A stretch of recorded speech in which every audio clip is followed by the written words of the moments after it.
guys, welcome to Kickassery. This guy right here, I'm Dale Maxwell, and you are hanging out with me for the second time today. Today's turned into an amazing doubleheader, and I'm very thankful to have Nancy Ray Allen on with us today.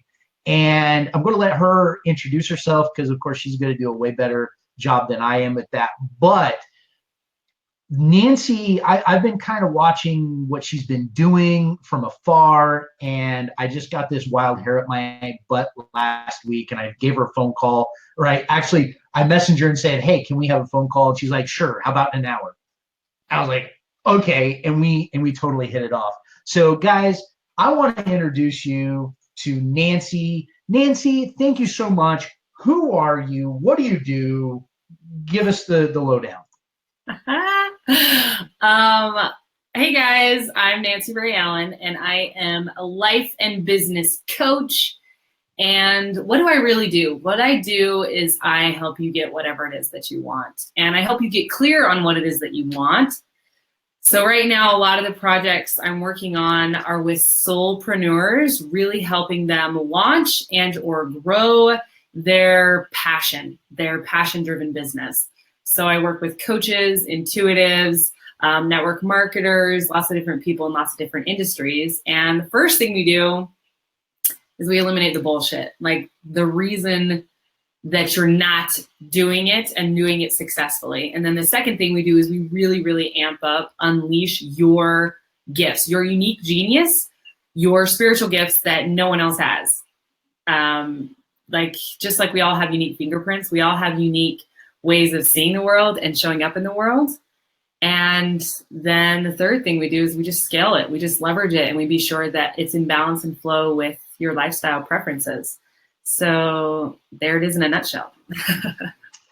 and there's way more to it than that. But okay, everybody, I gotta kind of brag on her for just a second, because Nancy does a lot of impromptu videos. I love it because she just has something that comes on her mind or her heart. She just kicks it out there, and her following is amazing. Just the people that jump on there and talk, and her interaction with her crew is phenomenal. But Nancy, you and I had a amazing conversation last week, and thank you so much for taking time with me and witnessing to me and talking over me. You said some stuff that touched me very, very amazingly, and how that led up to, for everyone to understand, is, I've been going through this strengths thing. I've been trying to concentrate more on my strengths than my weaknesses. And, just the timing in life, and when we open up and start listening to what's going on around us. I was just tooling through, and your video popped up, and you were talking about, putting it in a really tiny nutshell, how when we don't live in our strengths, those around us can't live in their strengths, that influence piece. And I was like, oh man, that totally hit me right between the eyes. And I shared that with another friend, and it touched her even deeper than it touched me. So kick ass, rock on. So how did you not your life history, but how did you get to this point where you just had these moments where you're just like, boom, here's a nugget, I'm dropping it on you, go use it? Yeah. So the biggest thing being, one of the core purposes and reasons I'm on the planet is to activate people into living their truth. That's why I'm here. And the catch is we always get to give ourselves the gift of ourselves first, right? It's the idea of putting that oxygen mask on yourself first. And so I began doing that at a very young age, getting really clear on what my purpose was. And I always had a very strong connection. And most kids that come onto the planet these days, I'd say 99.9%, come here with a very, very clear understanding of who they are. They're fairly confident. We don't come here like, ooh, I wonder if people like me and if I'm good enough. And we come here just this raw essence, this little innocent being that's like, I'm a badass. Like, I just am. And then we get untrained from that. And we get reprogrammed to thinking that we're not good enough, we're not special. And so at a young age, I still had that, and I still held on to that. And wow, we just had a cool cool thing pop up. Do you see that? Yeah. That's Karen. She is amazing people right there. Oh, that's fantastic, Karen. I'm so happy. Yeah, that's awesome. So anyways, we come here like clear and confident and all of these things, and then it gets programmed out of us. So I, at the age of 12, was like, I'm going to be a motivational speaker. I'm here to wake people the fuck up to their greatness, and I'm here to lead this next evolution of consciousness, this next phase that we're moving into, which is, and people get really messed up with this because people associate gender with feminine and masculine energy. We all have both. We're moving into an era where the feminine leads. That doesn't mean that women need to be the president. That doesn't mean women need to be leading anything, although they can. What it means is all of us, men and women, now let the heart lead and let the mind support. That's the shift, where masculine energy is very logic, very reason, very structured, very supportive. Feminine energy is more intuitive, more flowing. That's the shift. But it's gotten distorted and fucked up. And the result has been a lot of amazing badass men becoming emasculated, feeling castrated and not knowing how to navigate. And really, men often, because they have the ability to focus in a way women tend to be more scattered, and I'm being super general here, so I'm probably offending like everyone, but that's okay. Men, because they can focus, when they get intuition, it comes through really, really vividly and sharp for them. And it's typically not as intermingled with emotion and self-doubt as it can tend to be in women.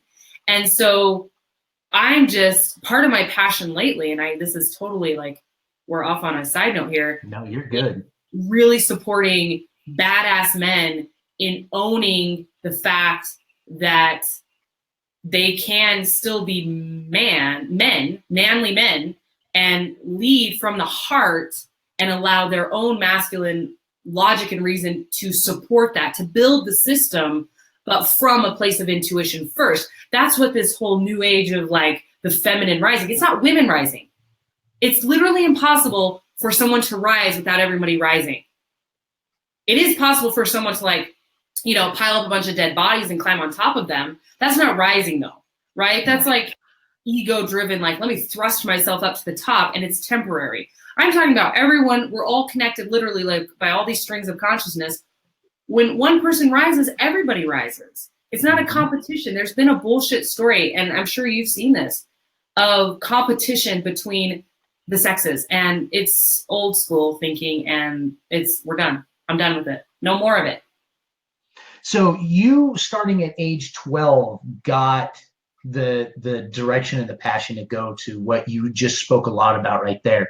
I believe at age 12, I was still playing baseball in the backyard and was still trying to figure out, what to do tonight for dinner. So kudos on you for having that intuition and that drive. And it's interesting, my wife, she's a veterinarian.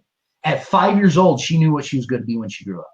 And she drove her entire academic and personal life to the point of college, because that's new. At 5 years old, she knew that's what she was going to do. That's beautiful. So at age 12, good for you. That's incredible. And I'm sure there's quite the story in between all that to get you where you are. We all have that. But wow, that's impressive. That's incredible. Yeah. So go ahead. No, go ahead. Well, what I was going to say is, what's coming up as you're saying that was coming through, that how important it is to explain why certain people know what it is they're meant to do and some people don't.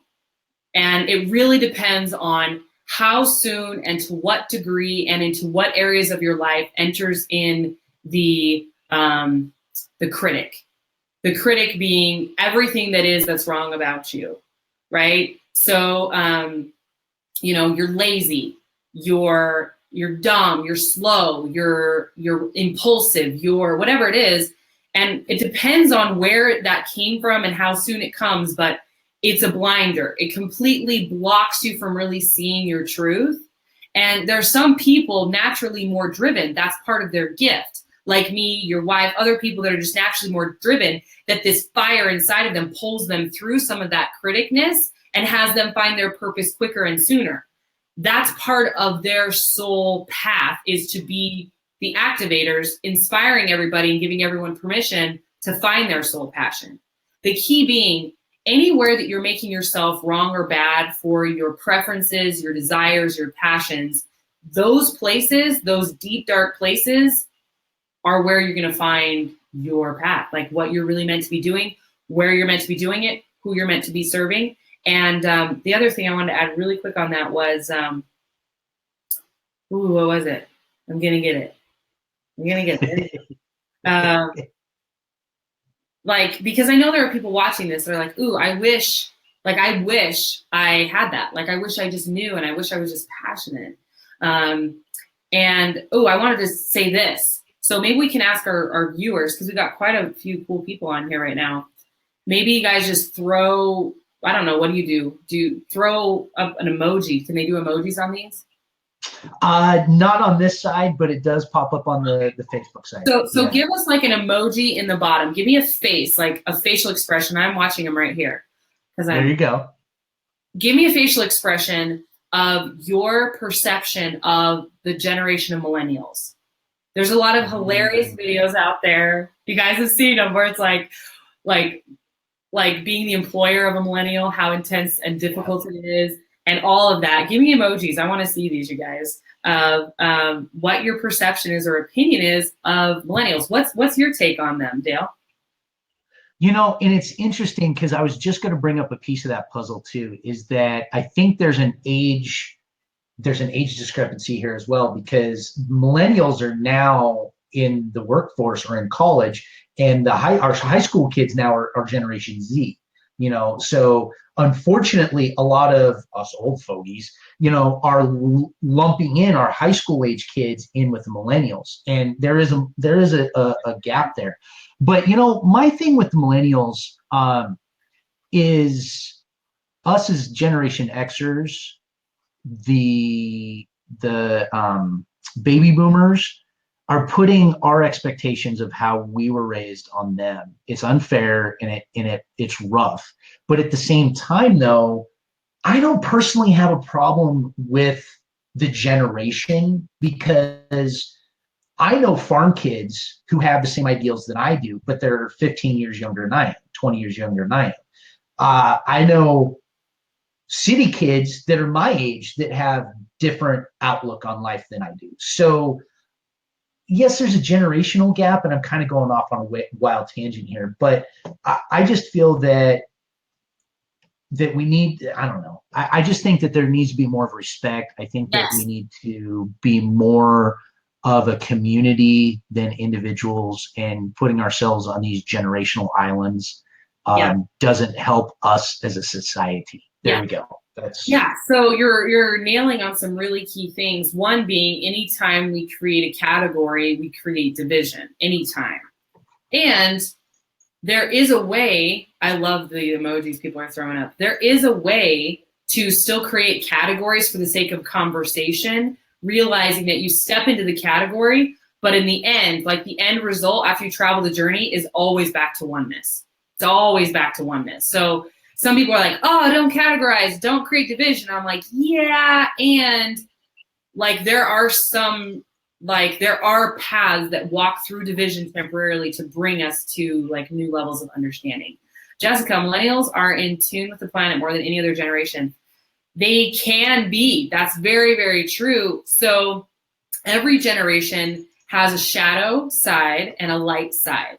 And what happens is when we think that they're not the same thing. When you realize, so one of the big overwhelming traits I hear about millennials is that they are lazy and they're entitled. Okay? Entitled, yep. So stopping for a minute and just opening up your mind to, how could that be a gift? How could being born entitled actually be a gift? And how could this laziness, this like just serve me, I don't have to work hard, actually be a gift? So when it shows up at the shadow side, which means they're at a low frequency, a low mindset, it does. It looks like they're horrible employees.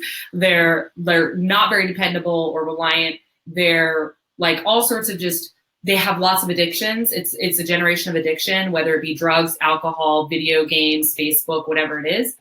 And on the light frequency side, this is a generation that is massively, highly, highly innovative. Mm-hmm.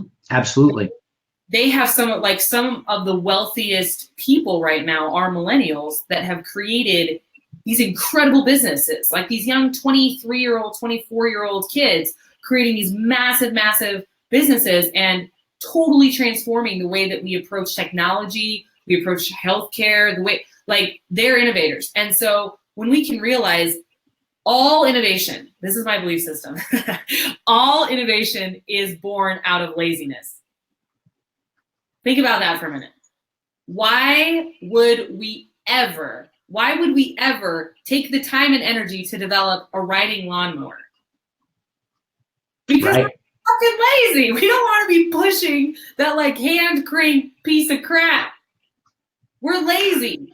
Well, could it also be, and I'm not going to dispute the laziness by any means, but coming from a farming, ranching background, it also has to do with efficiency as well.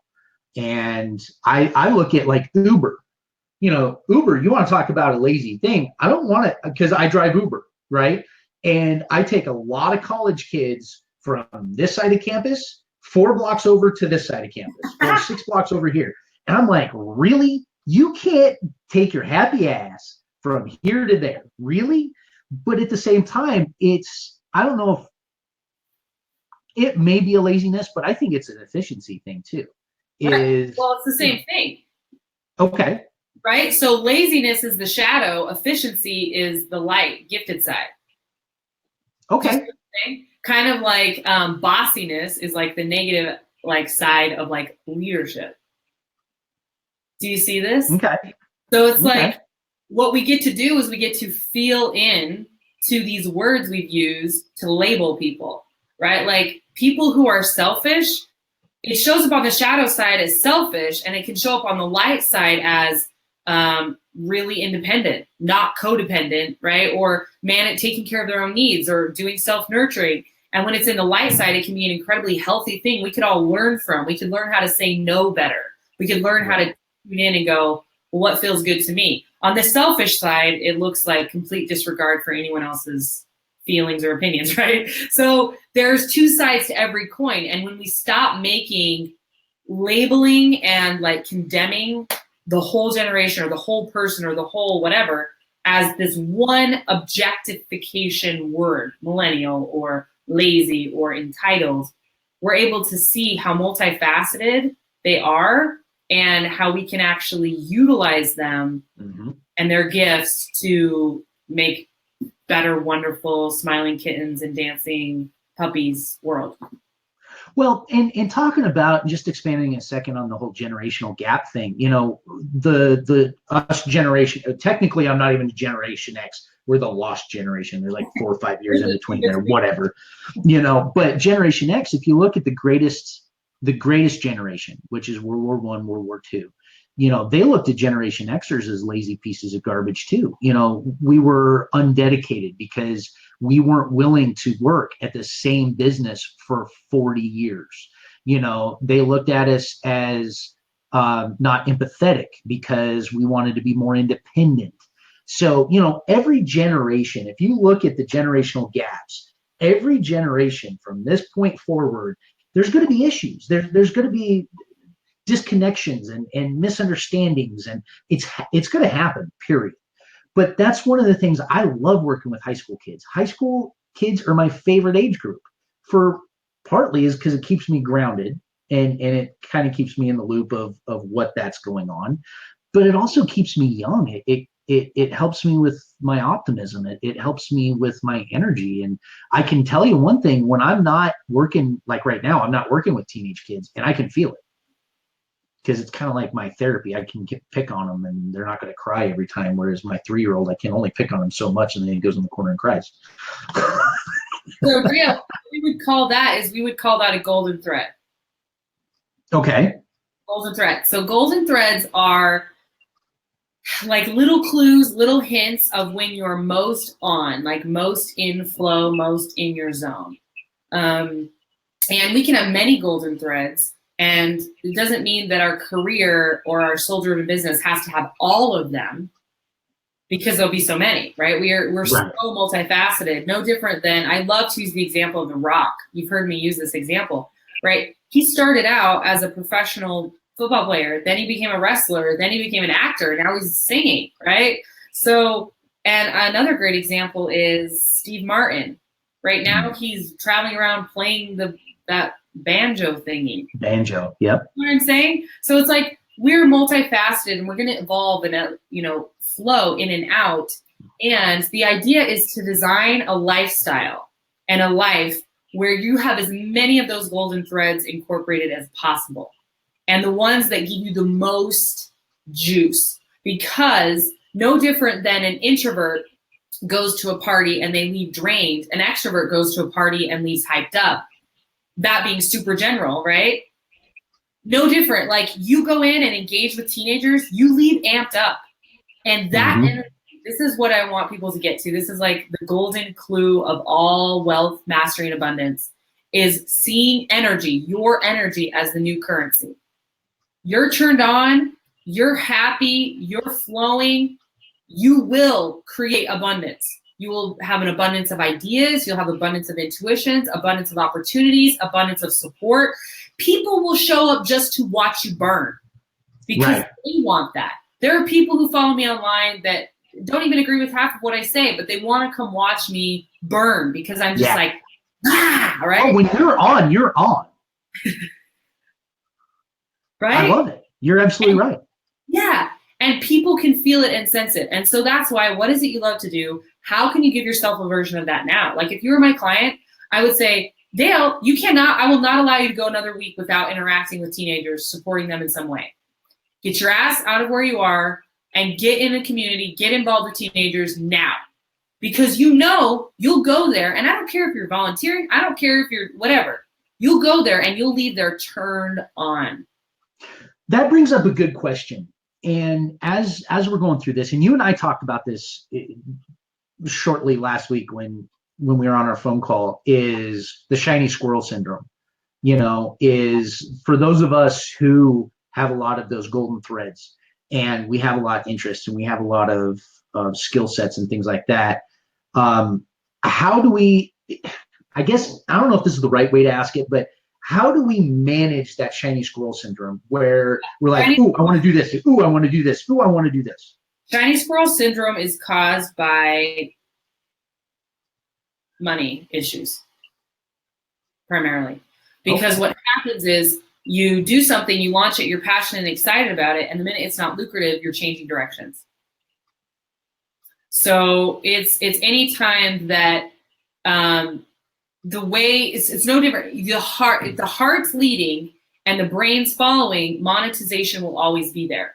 But if you're leading with monetizing first, and then the heart's kind of following, like trying to stay in love with the vision, no matter where the monetization's taking it, you will quit and sabotage business after business after business after business, because you're so busy chasing the money. That's really what it comes down to.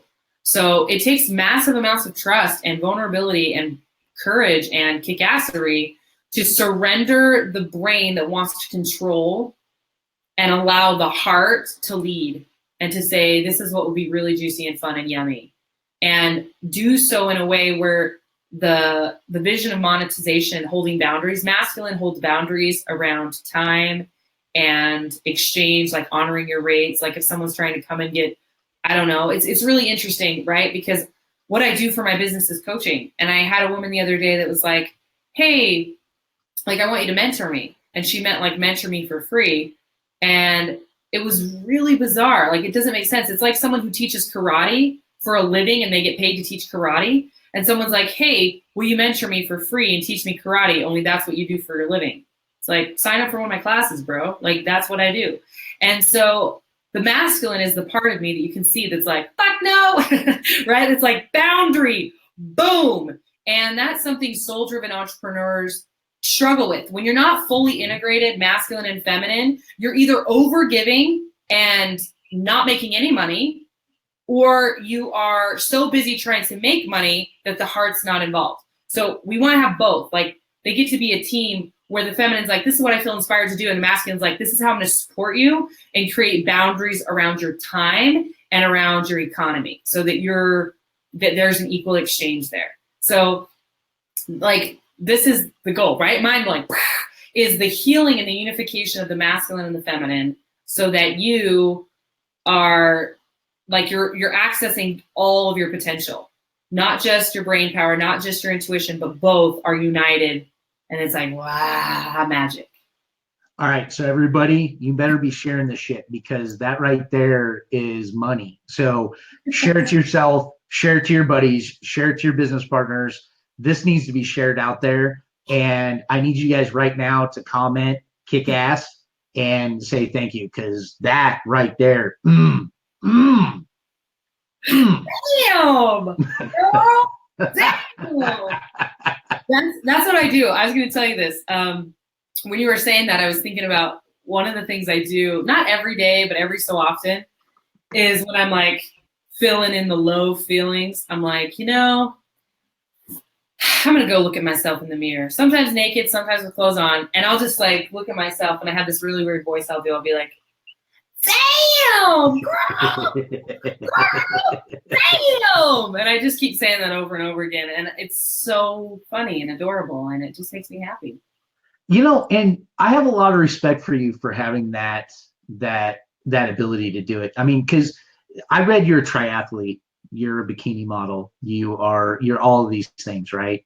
And good, just kick ass. I mean, you're a huge inspiration. And you're awesome. And you know what's crazy is we're at our half an hour already. This is just like that. Boom, baby. Done. That's awesome. So everybody, once again, if you're still on here, or even if you're on the replay, share. And I need you to type share. Tell us that you shared it. Tell us kick ass. So then that way we know that you're with us still.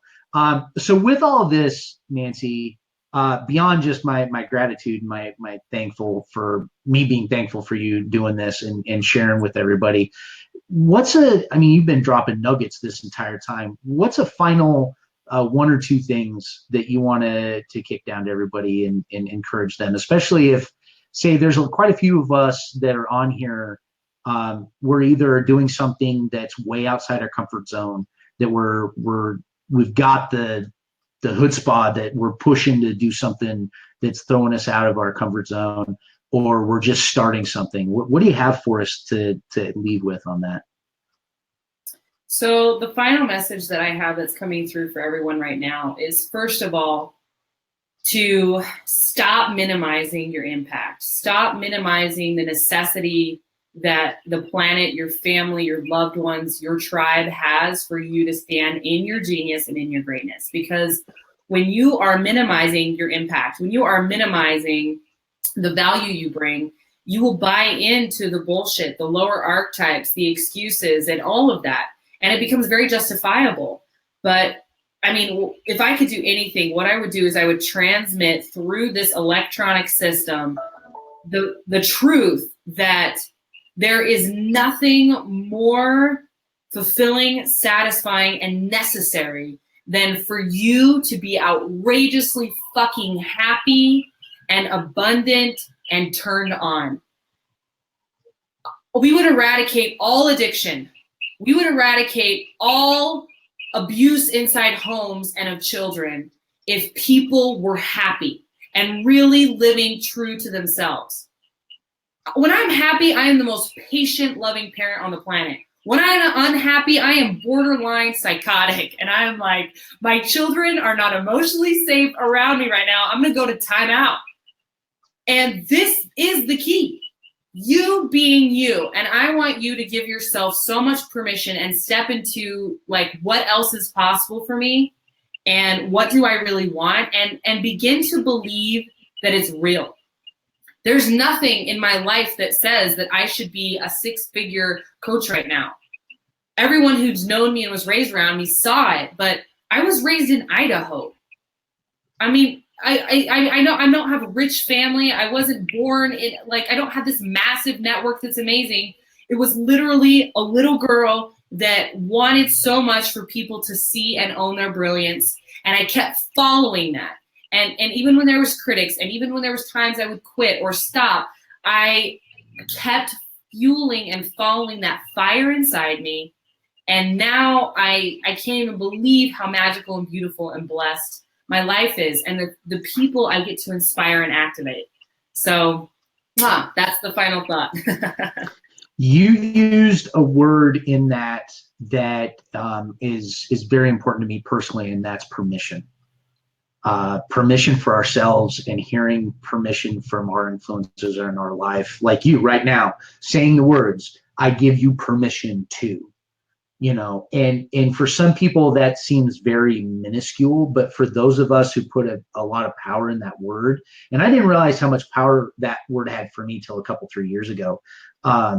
But yeah, you're absolutely right. Giving ourselves permission to do that it's huge. It's absolutely huge. So, oh, here you go. Here's a little bit of a tidbit from Sheila. That's adorable. We have the small. There you go. Awesome. All right, Nancy, thank you for your time. Thank you for your amazing input. Thank you for being with us. I truly appreciate it. Hang out here for just a minute.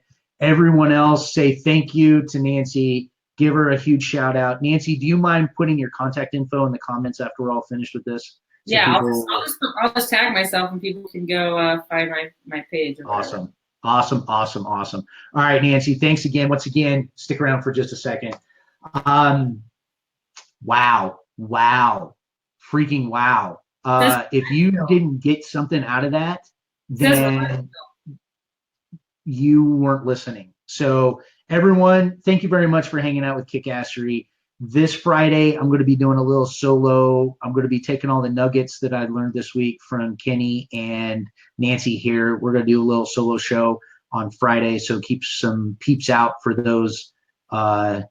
Keep your peeps out for the deets. Beyond that, you guys are amazing. Keep rocking it out. I love seeing the growth. I love seeing you guys doing what you do and allowing me to be a really small part of that. So keep smiling, guys, because somebody's going to need it. I'll talk to you guys soon.